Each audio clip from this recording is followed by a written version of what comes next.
Please subscribe and ring the bell.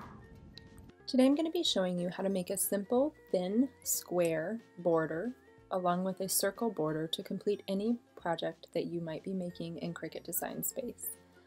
So the first thing that you want to do is go over here to Shapes, click on Square, and then go ahead and just duplicate it.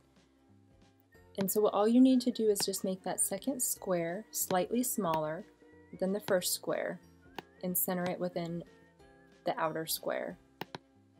Once you have done that and you are happy with the thickness of it, then you want to highlight both of them, come down here to Slice, and then you want to move away the inside and delete it, and you are left with a square.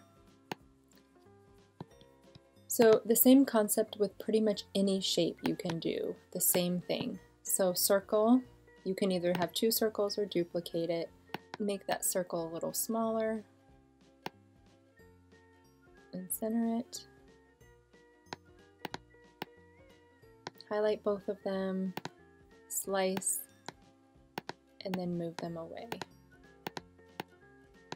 And then now you can add